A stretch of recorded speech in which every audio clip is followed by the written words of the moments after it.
Hello race fans, welcome to another video. In this video, I will finally go over my playoff predictions.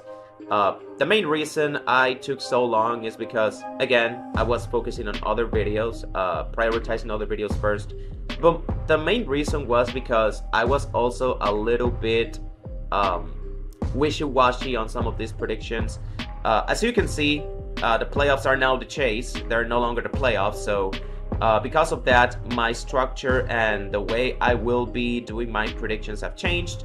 Instead of predicting which drivers are going to make it to the postseason, and then making a second video where I predict who the champion will be and how the rounds will play off, because there are no elimination rounds anymore, I feel like it's fair for me to just predict who the chase drivers are going to be in each of the 3 national series, and then when the season and then at the end of it all, I'm just gonna predict who the champion is, so I don't have to make 2 separate videos when it's all said and done. So I'm just gonna knock both my postseason drivers and the champion in one single video. Also because I feel like with the chase back and the chase being a more straightforward format than the elimination style playoffs, I feel more confident in who my champion's gonna be, because there's not gonna be any bullshit elimination rounds. So because of that, I feel more confident in myself in predicting who the champion would be. So without further ado, let's get right into it. I will be going over the Truck Series first, then the O'Reilly Series, and then the Cup Series. Alright, so first of all, let's start with the Truck Series, beginning with Daniel Dye. Obviously, I'm gonna try my best to go in numerical order, but some of this might be out of order because I'm gonna be talking about multiple drivers at once. But yeah, let's start with Daniel Dye. Now, Daniel Dye is returning to the Truck Series after one season in O'Reilly, or whatchamacallit, Xfinity Series. It was called Xfinity last year, now it's O'Reilly. But the season before that, 2024, Daniel Dye was in the Truck Series. He was a full-time truck driver, and he made the playoffs on points. Now, obviously, with this field being pretty strong, as far as the full-time drivers go, this might be the most stacked Truck Series field I have seen as far as full-time drivers go. There's not that many full-time drivers in the Truck Series. There's only like 20-something. But the quality of the teams and also the driver talent, I feel like it's the most we have ever seen. So because of that, I don't know if Dye will be able to make it unless he wins a race. He starts winning some races. And unfortunately, because Colleague and Dodge is a pretty new-ish factory team, even if they have factory support, it's gonna be a pretty tall order. Mini Tyrell is kind of in the same boat. But whereas I give Daniel Dye a chance to at least make it, because as you can see, I put him in the bubble. For Mini Tyrell, because he's gonna be a rookie, I don't think he's gonna be I don't think he's gonna be anywhere close to making it. I know he won the Ram race for the seat. Again, I'll admit I didn't watch the whole thing. All I can say is if he won, then that's deserving. Again, I wasn't rooting for him to win the race for the seat race. And again, I will be making a video on Colleague Racing later because I have a couple things I wanted to talk about. I don't want to go off topic too much because otherwise that's a separate video on its own. So yeah, to keep things short, Mini Tyrell, I think he's gonna be struggling the most of the 4 full-time drivers, not only because he is a rookie, but also because they're a newish factory team as well. I guess you could say the same for all of them, Justin Haley and Brendan Queen. And those 2 guys precisely, Queen and Justin Haley, I think those are the 2 guys that you can put some chase expectations in there. Haley obviously being the veteran of the team, and Brendan Queen being the hottest rookie. He's an ARCA champion. I'm gonna say it right now, I think one of these 2 guys are gonna make the chase.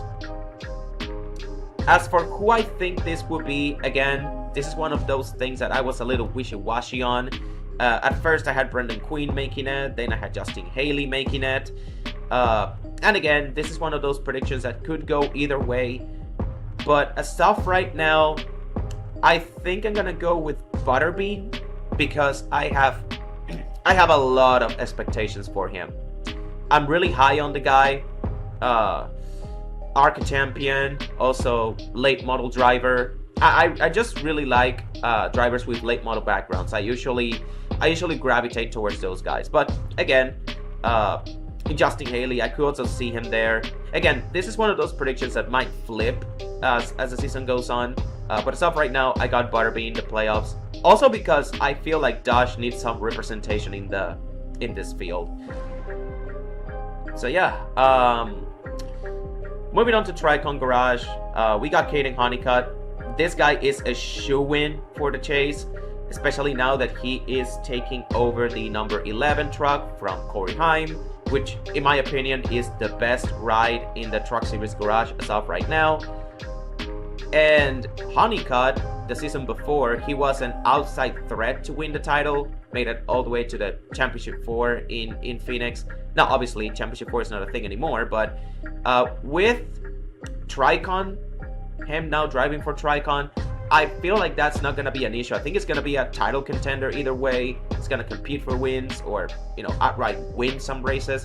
I do expect him to win like 5, 6, 4 races at the bare minimum, but 5 or 6 is my expectation for him. But yeah, Honeycutt is definitely going to be a front runner for the title. Tanner Gray, unfortunately, I cannot say the same thing for him. He's just a perennial bubble driver at this point. He's had several chances to make the postseason, and he's just squandered them all. I wouldn't say he is a bust because he has been a serviceable driver for Tricon, but he's just not built for the big moments, unfortunately. Gio Ruggiero, however, I'm gonna go as far as to say that he might be a dark horse contender for the title. He really showed a lot of promise on the second half of last year, especially when he scored at Win at Talladega, becoming the first driver not named Corey Heim to win for Tricon.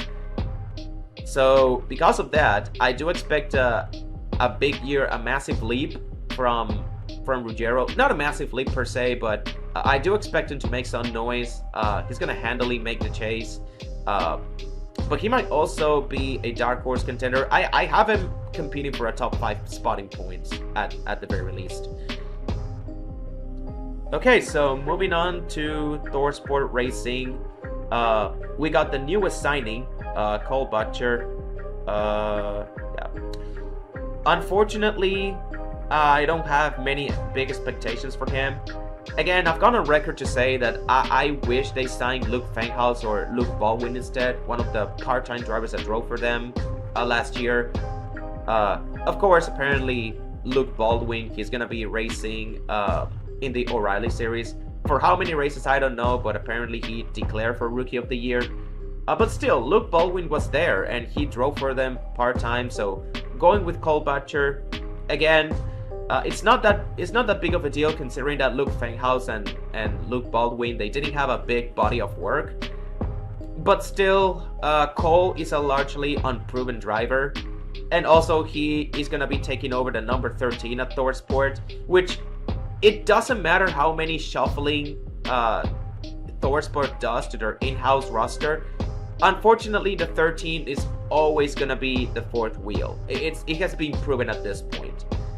It's gonna take a decent driver like, I don't know, Jake Garcia for them to even make some noise. And unfortunately, again, I don't think Cole is that guy. I don't even think he's gonna make the chase. He's not gonna come even close. Well, since I spoke about Jake Garcia, I think it's fair to talk about him. He's making the chase, just barely over bend roads. Again, just like Brendan Quinn and Justin Haley. This is another prediction that I was a little bit wishy-washy on because sometimes I flip between Garcias, other times I flip to Rhodes. because those two, they were neck and neck last year for the final playoff spot. And I think in a chase setting, I think we're going to see more of the same. I think it's going to come down to the final races. As of right now, I'm giving the nod to Garcia. Obviously, Ben Rhodes being a former champion, you cannot underestimate her. You can never write him off. But Jake Garcia has shown more consistency. And he came closer to winning races than Ben Rhodes last year. So as of right now, I'm giving Garcia the nod. And finally, Ty Majeski, again, another shoe-in for the chase, especially now that he's taking over the 88 for Crafton. I think this is a telling sign that he is ThorSport's #1 guy and their flagship driver now. So because of that, and because ThorSport is always a factor, it doesn't matter the state of their team, they're always going to be a factor come championship time. Of course, I got him not just as a chase driver, but I think it's going to be one of the front runners right there, right up there with Honeycutt and also Blaine Riggs, which again, let's talk about Front Row Motorsports and let's knock the other two guys out of the way. Lane Riggs, Chandler Smith, they're both going to be in the, let me rearrange this just a little bit. Put you here, put you here, yeah. Okay, so both front row trucks, Lane Riggs, Chandler Smith, I think they're gonna handily make the chase as well.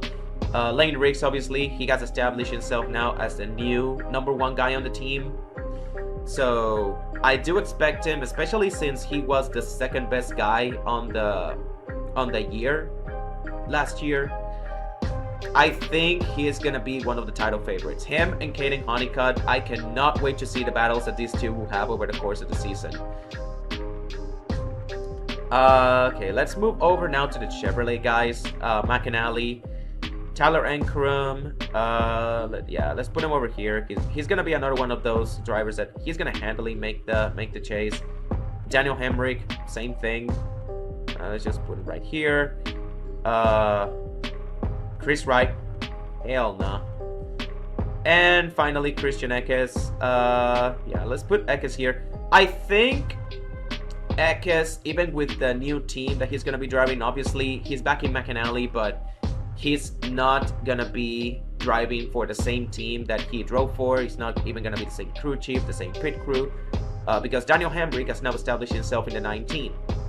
But given that Eckes, given his history in the Truck Series and the fact that he was the only guy that could even go toe-to-toe with Corey Heim in the Truck Series, because of that, it doesn't matter what team he's driving for, what his pit crew looks like.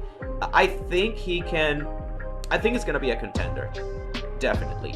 Now, I don't think he's going to be, whether he is better than Lane Riggs or Kenny Honeycutt, whether he can make a big three with those guys, that remains to be seen. So it's going to be pretty interesting to see how Eckes performs compared to his 2024. Obviously, it's going to be very hard to top that, and I don't expect him to do it.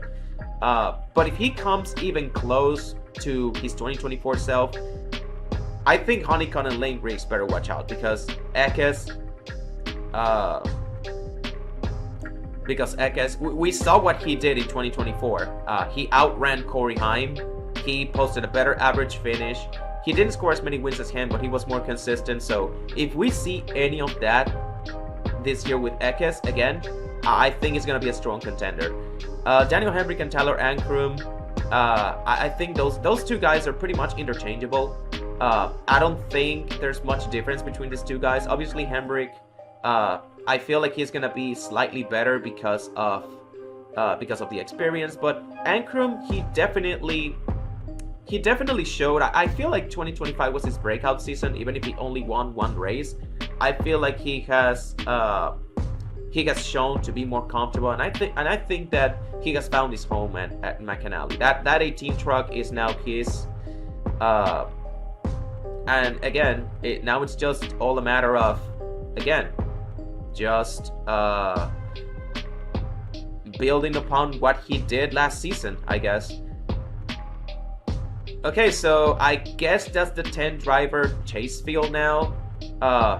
again, a little bit anticlimactic, but there's a couple of drivers that I was a little wishy-washy on, like Jake Garcia, Ben Rhodes, Brendan Queen, Justin Haley. I still, even talking about that, even thinking about it as I'm talking about it right now, I'm almost putting Justin Haley in instead of Brendan Queen, but nah, I'm gonna stick to my guns, and I'm gonna say that the rookie, he's gonna make the chase. He's gonna be the Dodge representative to make the chase. Now they could both make it, but it's gonna be a tall order, especially with Kaulig being a brand new team. There's obviously a couple more drivers here. Now that I think about, and oh shoot, I left M Finger out. Oh my gosh, wait a minute. I left M Finger out. Oh shoot. Oh shoot. Okay, let me put him Finger. Yeah, let's put him Finger right here, right in the middle. I guess I'm gonna have to cut someone out now. Does that mean I have to cut Brendan Queen? Nah, you know what? I'm high on Brendan Queen. I think one of the Kaulig trucks is gonna make the chase. That's my bold prediction. I think they're gonna make the chase. Yeah, I'm gonna have to drop Jake Garcia, unfortunately. Yeah. Man, and I really thought, and I was really hyping up this whole Jake Garcia, Ben Rhodes. I was just talking about the battle that they had, and in the end, none of them will make the playoffs because I forgot about M Finger. Okay, Stuart Friesen. Okay, I didn't forget about him. It's just that I don't think he's gonna make it. Yeah, I think he's gonna barely miss it. Actually, let's rearrange this a little bit. Yeah, Garcia. Yeah, I must put it here. Okay, so Stuart Friesen, he is returning to full-time competition after the scary crash that he suffered back in July of last year that, you know, he basically ended his season prematurely. It's definitely going to be interesting to follow him and how he recovers through his injury. But if I was a betting man, as of right now, I'd say he doesn't make the chase, simply because I think he's going to have a slow start to the season. I may be wrong, and he might score a win somewhere, and that win might propel him to the chase. But again, I'm just high on Butterbean again. I just cannot drop Butterbean out of the playoffs because I've really hyped him up so much. I really have a lot of high expectations for him. So because of that, I guess I'm gonna keep him in and keep all of these guys, Friesen, Garcia, Rhodes, and Justin Haley out of it. But yeah, as you can see, there's more like 14 guys. It's a 10 driver chase field in the truck series, but there's like 14 guys all the way down here. I feel like the cut here is between Justin Haley and Daniel Dye. But all 14 of these guys, I could see them with a realistic shot at making the chase. Daniel Dye and Tanner Gray, I think it's gonna take a win for them to get the necessary points to make it through. And finally, some of the bottom of the barrel teams. Dawson Sutton, let's just put him right here. Frankie Muniz, right here. I think it's gonna be better than Chris Wright, which is not much. Wouldn't surprise me if he is like dead last among full-time drivers though.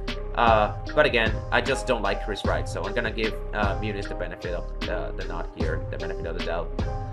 And finally, Andres Perez.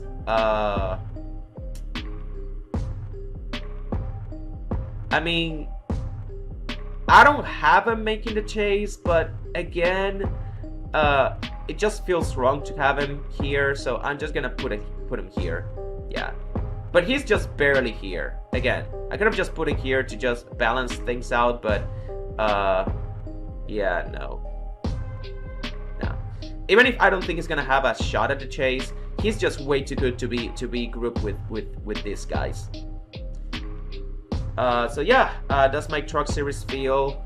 My championship prediction, I think it's gonna come down to these guys. Also Majeski and Ekes. But yeah, those 4 guys are gonna be the main front runners with Gio Ruggiero as my dark horse.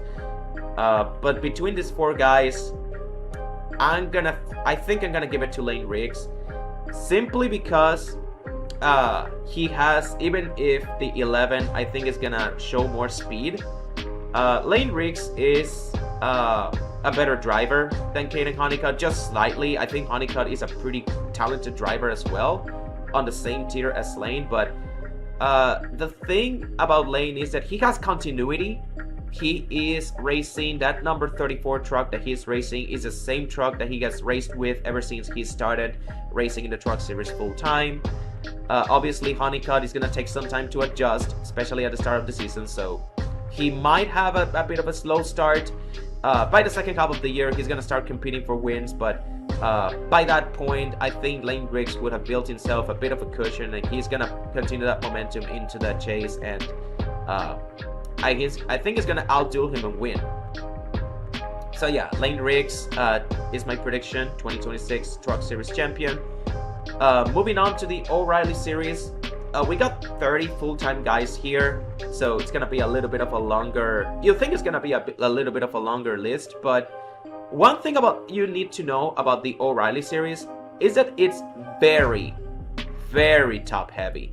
Like, you can tell at a glance just looking at the drivers here and the car numbers which drivers are gonna make the chase. There's only 12 drivers, and of those 12 drivers, you know, after you include the Haas Factory guys, the Joe Gibbs Racing guys, the RCRs, the let's see, the Junior Motorsports guys, another Gibbs guy right there, and you can start to see, and you can already tell how the chase field for the O'Reilly Series, it just starts adding up, and most of these underdog teams are not going to have a shot at it.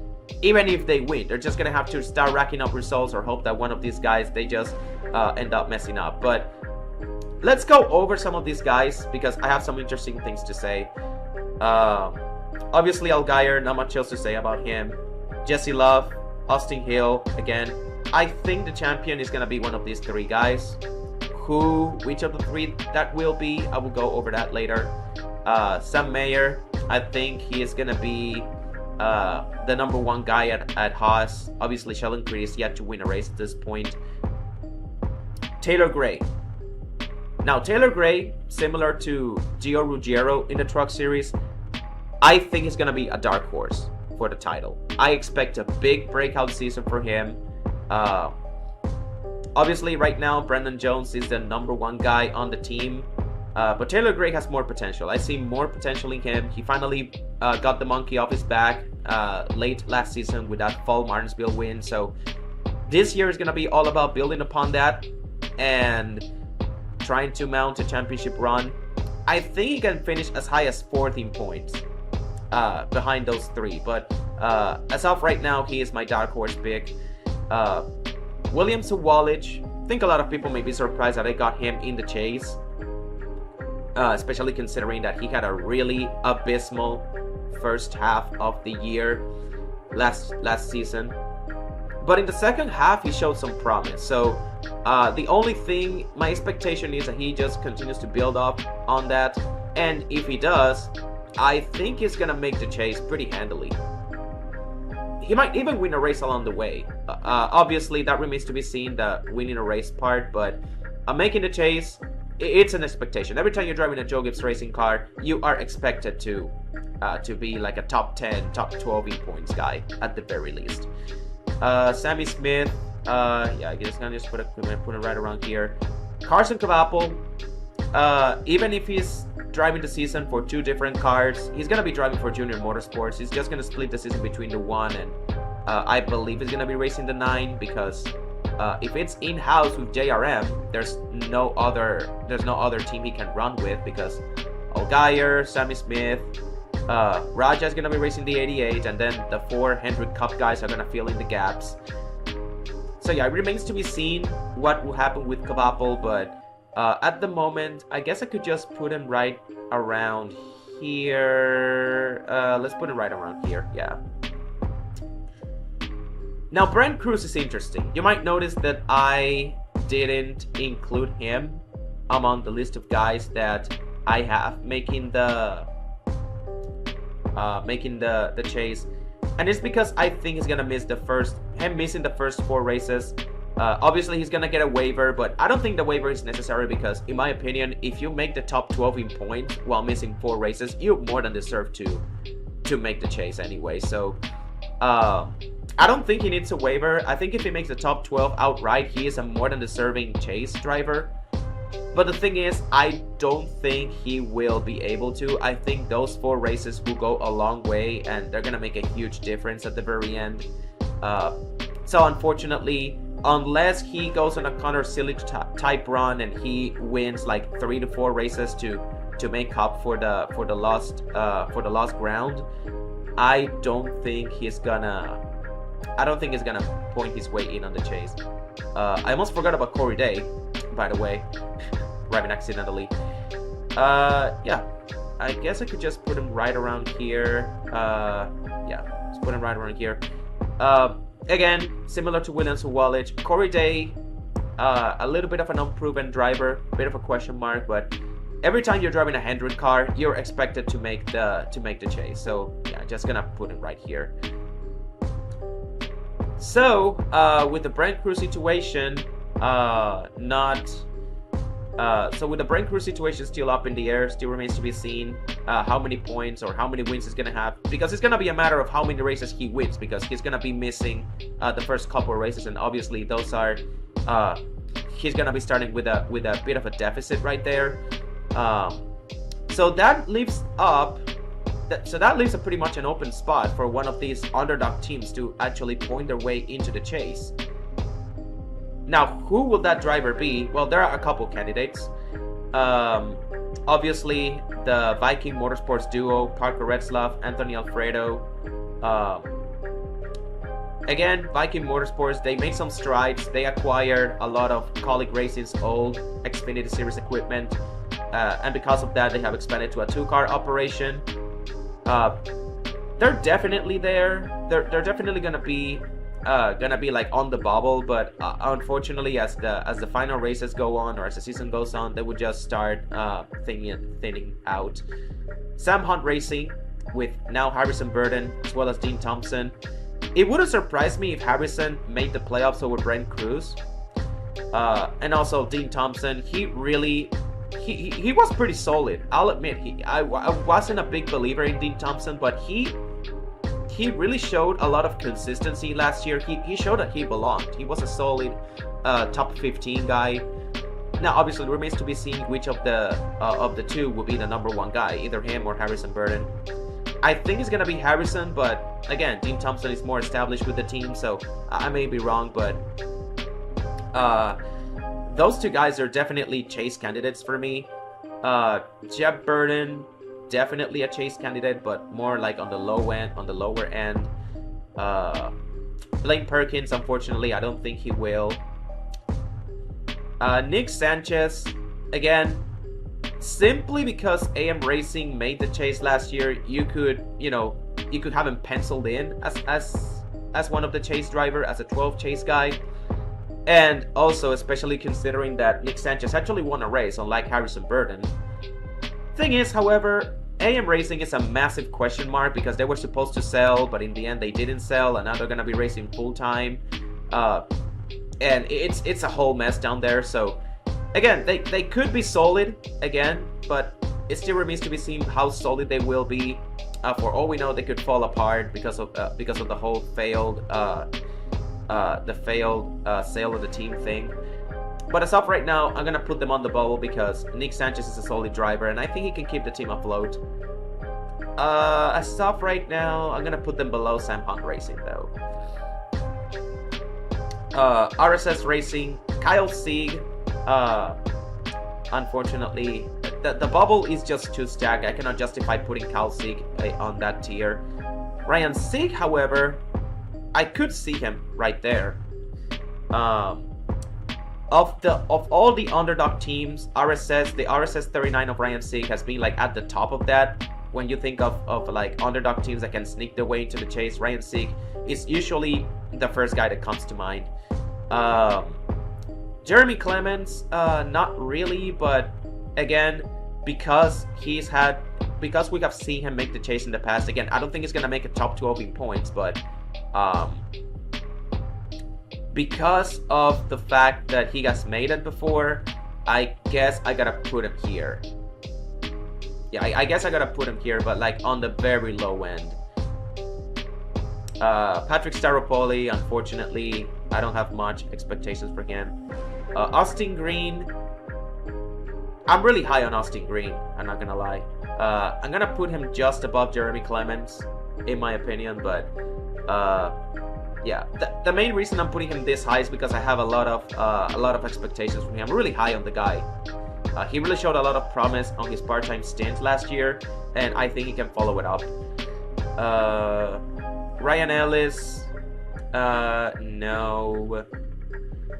LeVar Scott, again, I feel he was rushed, so unfortunately,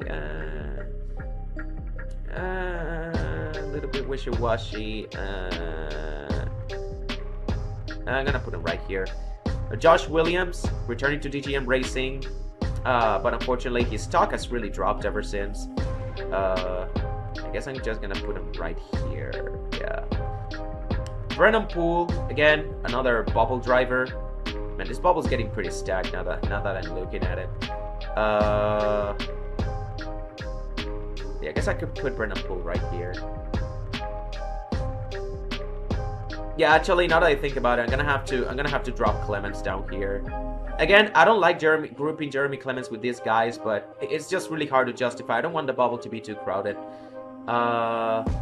Raja, yeah, Raja is gonna be among those guys. Okay, you know what? Again, I'm being wishy-washy here. Yeah, it feels wrong to put Clements here. Josh Bilicki, Williams Bilicki. Okay, nothing against Josh, but he's driving for SS Greenlight Racing. I don't think that team's gonna make much noise. But yeah, Raja Karuth, going back to Raja, he's gonna be racing the 88 for 23 races. And then the other 10 races, he's gonna be racing with Jordan Anderson, the number 32 car. But he's gonna be racing the 88 for most of the season. Now, the thing is, with the Cup drivers running for the 10 races, just filling in the gaps, and because they have to do it in the regular season because they're not allowed to run the chase, that means that Raja, he's gonna be stuck running the 32 for 10 of the 26 regular season races.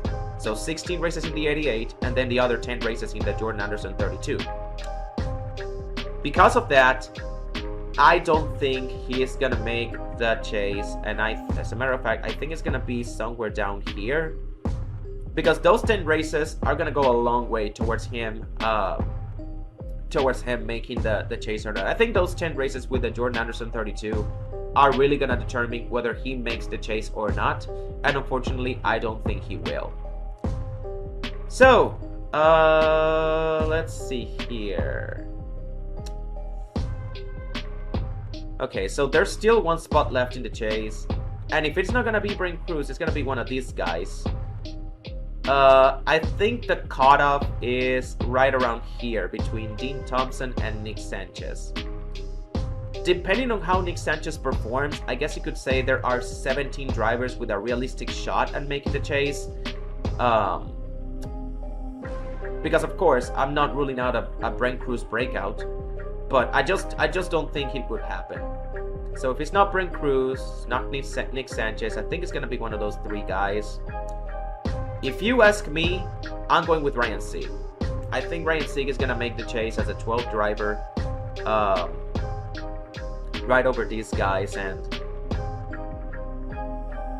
okay, again with the wishy-washiness. Okay, I'm gonna put Jeremy Clements here down there. Again, it felt wrong for me to put him up there, but now it feels wrong for me to put him up there again. Nothing against Clements, but the more I think about it, the more I feel like I gotta be objective. I gotta keep it a buck with y'all. Jeremy Clements is, I don't see Jeremy Clements, especially with how stacked this field is, especially the bubble. The bubble is pretty stacked this year. I don't even know if Jeremy Clements is going to make top 20 in points, unfortunately. So yeah, I guess I gotta move it down here. Again, nothing against Clemens. He's a decent driver, likable guy, but the O'Reilly series is the most unfriendly series when it comes to the smaller teams, because look at all these big dogs racing here. The only reason I got Ryan Sieg here is because Brian Cruz is gonna be missing the first 4 races because of the age restriction thing. He's not gonna be 18 yet, but if he breaks out, however, then this all goes out the window, and you know, we're gonna have the same 12 guys. The 12 guys we all expect are gonna make the chase, but again, because I don't think Brent Cruz is gonna break out like Connor Silich did, I think it's gonna give one of the underdogs a fighting chance to at the very least make the chase, and I think it's gonna be Ryan Sieg. And finally, oh shoot, I almost forgot my championship pick. Again, this is my first year doing this, so it's kind of a new format for me, so please bear with me for a moment. I think Allgaier is going to win the title. I'm not going to put much thought into it. I think Allgaier is going to be the champion. Again, when I started doing these predictions, I knew the champion was going to be between Allgaier or any of the 2 RCR guys. But yeah, Allgaier, I think this chase format is going to benefit Allgaier a lot, assuming he doesn't, you know, break down or you know, has these random races where he randomly crashes out or has a phantom mechanical failure, because that's the thing with the 17. You usually expect to see them win and dominate, but then they don't. It's always something with Allgaier, but in a chase format now that values consistency more, and Allgaier has proven to be consistent time in and time out, I think this format is right in his wheelhouse. I think it's going to be one of the biggest winners of this elimination style format, and I think it's going to become a multi-time Xfinity Series champion, in my opinion. Or not Xfinity, O'Reilly Series. Oh my gosh. And finally, Cup Series. Now the Cup Series field, because there's 36 full-time drivers, it's a bit more simple. Because there's the 16 chase guys, then the drivers that I think will be 17 to 26 and 27 to 36. I did it this way because again, there's 36 full-time guys, 36 charter teams, so I feel it's much easier to predict. The Cup Series was easy, but it also was hard in its own way. You'll see what I mean as the video goes on. So, starting with Trackhouse, Ross Chastain is definitely making the chase as the new #1 guy at Trackhouse. Well, he has pretty much established himself as the #1 guy ever since he joined Trackhouse. Year number 5, I think it's just gonna keep on keeping on. Ty Dillon, cannot say the same for him. I think it's gonna be a bottom feeder. Same thing with Allmendinger. One thing you gotta remember is that Colic Racing, they may be running Dodge Ram in the Truck Series, but in the Cup Series, they're still running Chevy, and those Chevys, they're basically zombie Chevys. They got no factory support. They don't have an alliance with RCR anymore. So because of that, I feel like both the 16 and the 10 are gonna suffer, and unfortunately, I think they're gonna be among the bottom 10 teams this season. Speaking of the bottom 10, I guess we can just knock all of these guys out of the way. Riley Herbst, Cole Custer, I think is gonna improve simply because he has the Hendrick Alliance, but not by much, honestly. Noah Gregson, Stanghouse, I guess I could put him here for the time being.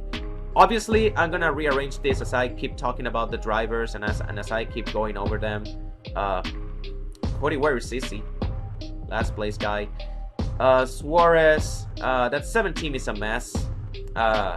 If you remember last season, they fired Rodney Childers like just a quarter of the way through the season, and then that 17 just fell apart. They looked pretty solid at first, but then they just fell apart. It remains to be seen by how much how much Suarez can help that team, but I don't think it will help them much. I think it's not a stretch. It wouldn't be a stretch to consider the 17 the worst of the 3 Spire cars because of it. again, not saying again, nothing against Suarez. That's just the state of the team right now. I just think because of how messy the whole situation was last year, I don't think Suarez is gonna make much of a difference, unfortunately. Hocevar, I think it can be an outside threat to make the chase, honestly. It's just that the chase field is so stacked, I don't think he's gonna be able to. Let's see here. McDowell, I think it's gonna be pretty solid. He might make it to the top 20. I mean, if you go by full season points last year, he made the top 20 in points, so it's not a stretch to say that he could do it again. I don't think he's gonna make the chase, however, unless he wins a couple races, which I don't think he will. Austin Dillon, same thing.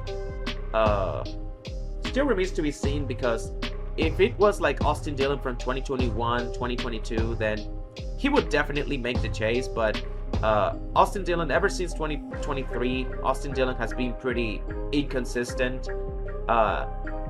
I believe he was even 30th in points that season, particularly 2023. And then ever since then, aside from the 2 Richmond wins, one of which was obviously controversial, Dillon hasn't really shown much. He hasn't really managed to rediscover that consistency that carried him over earlier in the decade. So unfortunately, because of that, I'm gonna have to put him like right here. Unfortunately, I don't think he's making the chase, but he's gonna be in that 17 to 26 point range. Josh Berry, same boat. He showed promise early on last year, but as the season went on, he just kind of regressed back to the norm. I do think he's good enough to, at the very least, make a top 25 in points. I think that Wood Brothers tier, that Wood Brothers equipment is good enough for him to make it there. Austin Cindric, unfortunately, again, same situation as Hocevar. The chase field is just way too stacked. It's hard to justify Cindric. Even if he's driving for Penske, it's hard to justify him on the chase field. Okay, let's start knocking some of the heavy hitters right here. Let's see here. Keselowski. Again, this is one of those picks that I am pretty wishy-washy on, because Keselowski, he just broke his leg, and because of that, he might have a slow start. He's still walking around on a cane, by the way. If you look during speed weeks, he has been walking around in a cane, so he's not 100% yet. It's still surprising that he was cleared to race at Daytona. But I guess he didn't want to miss it again, because obviously you don't want to miss a race under this chase format, because every single race matters now. It's not like win and you reign anymore. The points actually matter now.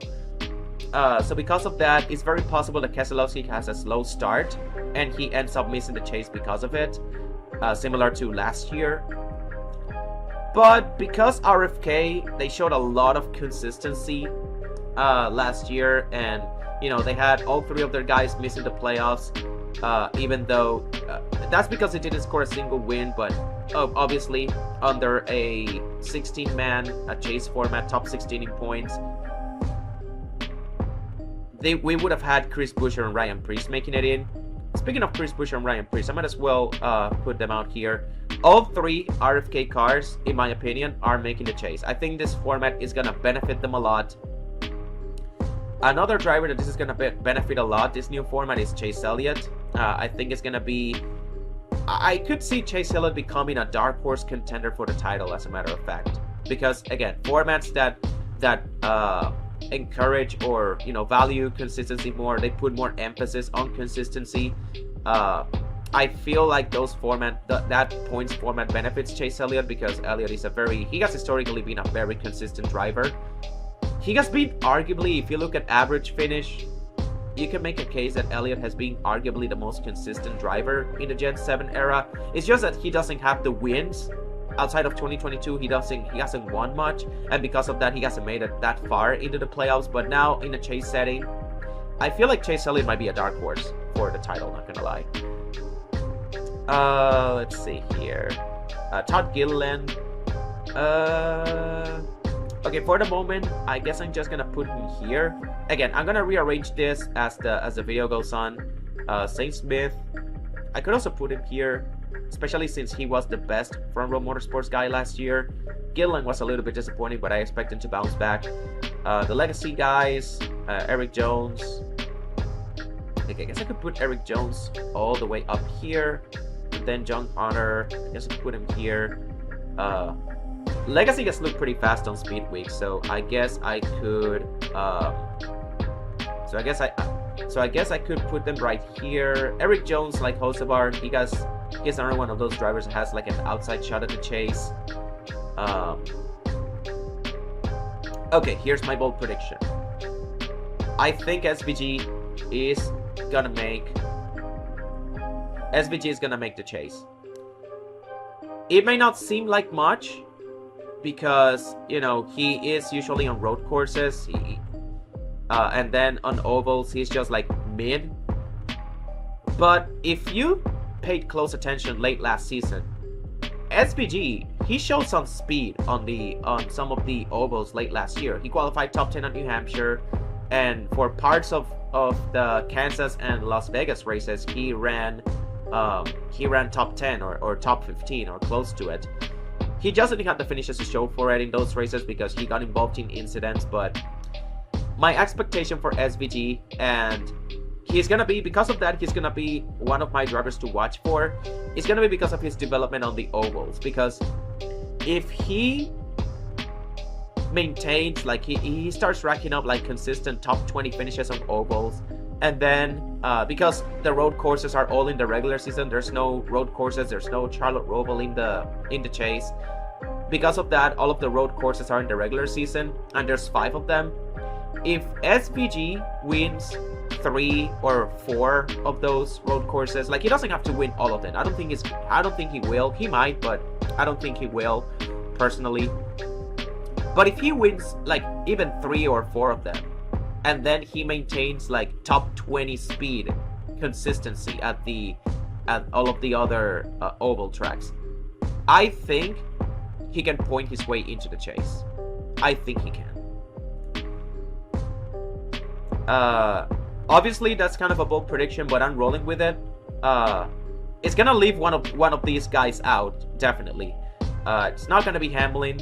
I think Hamlin, this chase format is gonna benefit him a lot, because Hamlin is another one of those guys that, especially with the Charlotte Roval gone and Hamlin struggles on road courses, the chase being all oval tracks, and Hamlin is pretty good at all of them, generally speaking. I think this format is gonna benefit him a lot. This might be his last great chance at winning a title. I know I say this every year and it keeps happening, but how close can you get without winning a championship? I guess that's the definition of Denny Hamlin's career for you. If you look up Denny Hamlin's career, like that's the closest you can get to being great without winning a title. Yeah, that's Denny Hamlin right there. It might be his year, sure, but I'll believe it when I see it.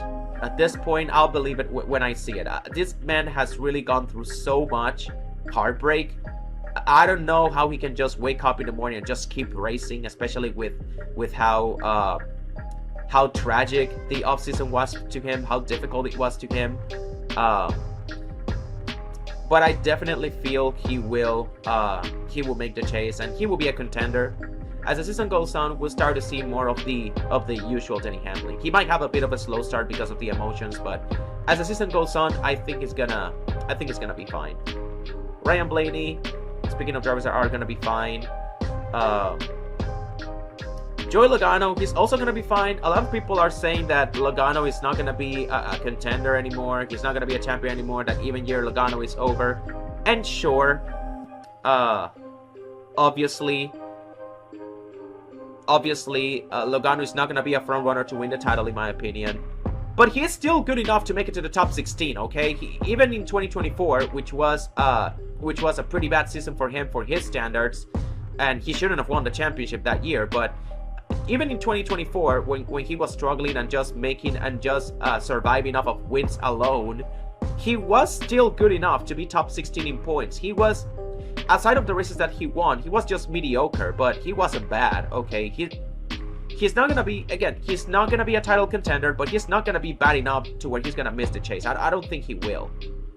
Logano's gonna be pretty solid. He's gonna make the chase, definitely. Chase Briscoe. Speaking of Chase, yeah, I guess I could put him. Yeah, let's put him here. Christopher Bell.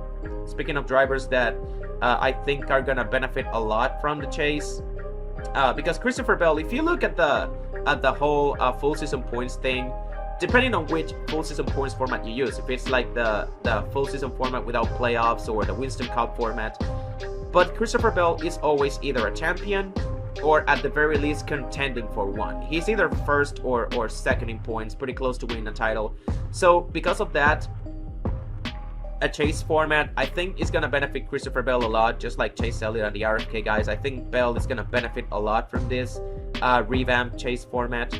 I think it's gonna be right in his wheelhouse, because he's not just a he wins, he's also consistent. As far as the Joe Gibbs Racing drivers go, I could make an argument that Christopher Bell is the most consistent Joe Gibbs Racing driver, and he's right up there with Chase Elliott in terms of consistency and average finish. Obviously, I'm giving the slight edge to Bell because he's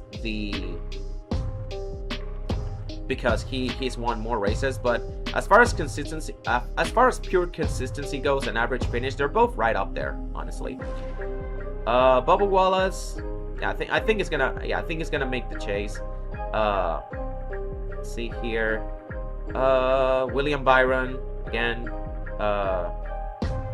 also part of the field. Larson's gonna be there as well. I put him here. Let's see. 2, 3, 4, 5, 6, 7, 8, 9, 10, 14. I can put 2 more guys. Connor Silich is a rookie of the year, by the way. So I don't think. I guess I could put him somewhere around here. It's definitely gonna be good on road courses. Wouldn't surprise me if he goes out and wins one.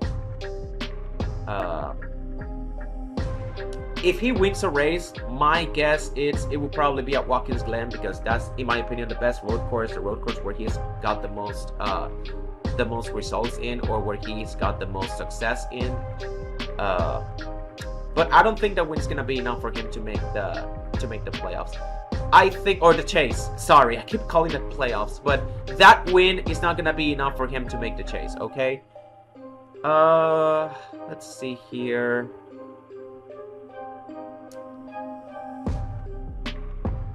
I think, as far as the oval tracks go, I think it's gonna be better than SVG.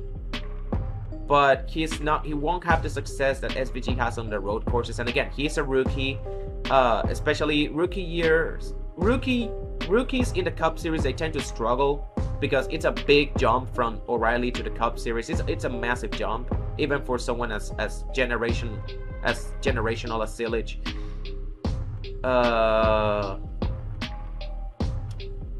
I guess I'm gonna put him right here, like in that between John Hunter and Josh Berry here.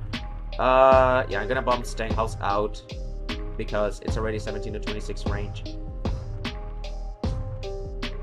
I'm gonna have to bump the Front Row Motorsports guys too, because Zane and Todd Gilliland, yeah, I'm gonna bump them out too, because I'm gonna be putting 2 of these guys, I'm gonna be putting them in the chase, and then 2 of these guys are gonna miss them. Okay, here's another bold prediction. I think Kyle Busch will miss the playoffs. I know, as I'm recording this right now, I'm recording this on Friday, right before the Truck Series race. And Kyle Busch just won the pole for the 500. Does that mean that he will win the 500? I don't know. I really hope he does, because obviously that would snap his winless streak, and it would be like one of the biggest wins of his career, arguably the biggest win of his career, especially considering the winless streak that he's been going on. But the truth is, even if he wins the 500, he still needs to point his way into the top 16. Now, obviously, if he wins a race at all during the regular season, I think he's gonna make the chase. But if he doesn't, I think he won't make it. I don't think he will have the consistency to make it over any of these guys on points, not even over SVG and all of his road course wins. Again, he might make it over SVG if SVG is he doesn't show a lot of improvement on ovals and it's just kind of like his 2020 kind of like his 2025 self where he struggles a lot on the ovals. One of these guys might have a chance. Ty Gibbs, unfortunately, I also don't see him making the chase. And this is the hardest pick I had to make. Him and Kyle Busch, I really, really wanted to have at the very least one of them make the chase. But again, unfortunately, I expect a big season from Ryan Preece after he won the Clash.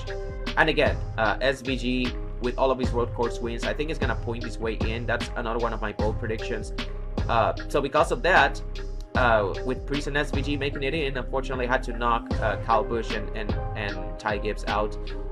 Of course, this means by process of elimination, Tyler Reddick and Alex Bowman are gonna make it in. A lot of people are gonna glance at me sideways for Alex Bowman because you know, he had a pretty bad season for his standards, or at the very least for the standards that you hold a Hendrick driver to. But the truth is, Alex Bowman, even when he's not winning races, he is at the very least consistent. He may not be winning races and he may not make it far in the playoffs, but in a chase setting where top 16 in points and consistency matters more, Alex Bowman his consistency has been comparable to a top 10 driver at the very least. Alex Bowman is another one of those guys. If you were to rank drivers in terms of, you know, consistency or how consistent they are in this Gen 7 era, I would put Alex Bowman in the top 10. If you ask me to rank them, I would include him in the top 10. So because of that, to me, he is a shoe-in for the chase. At the very least to me. Even if some other guys below him win a race, I think it's gonna hold himself enough pretty good. Obviously winning a race would help, but even if he doesn't win a race, I think he can make it to the top 16. He can stay in the top 16 even without a win. That's not saying a win would help. Obviously a win would help, but I'm just saying it's not necessary for him to win for him to make the chase. Obviously you expect him to win because he's driving for Hendrick, but I'm just saying if he doesn't win, it's okay. He can still make it top 16 in the chase. He can still maintain top 16 position in points. Okay, so that was a little bit of a rant right there. I guess I gotta pick my champion now. Yeah, just going a little bit wishy-washy between those guys. Yeah, this might be pretty wide open. But I think the championship is gonna come down to this 3, maybe 4, 5 guys, if you want to count Chase Elliott. Elliott is my dark horse.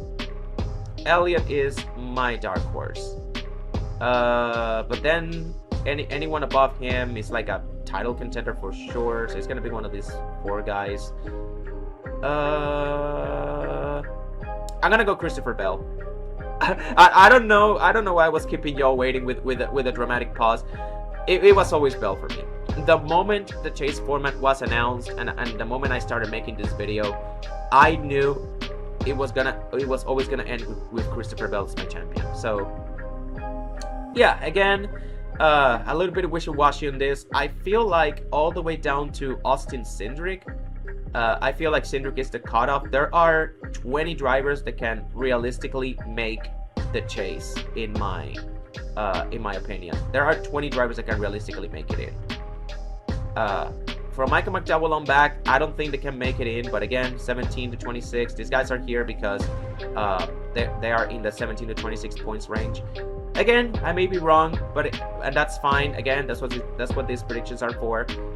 But again, to recap. I think Lane Riggs will win the title in the Truck Series, Allgaier, O'Reilly Series, and Christopher Bell Cup Series. So, that's the video. Like and subscribe, comment, and tell me what your predictions are, if I got them right, if you agree with me or disagree with me. Also ring the bell to stay up to date on future uploads. I got a ton of other videos coming up on this channel. Thank you guys so much for watching, and I'll see you guys in the next race.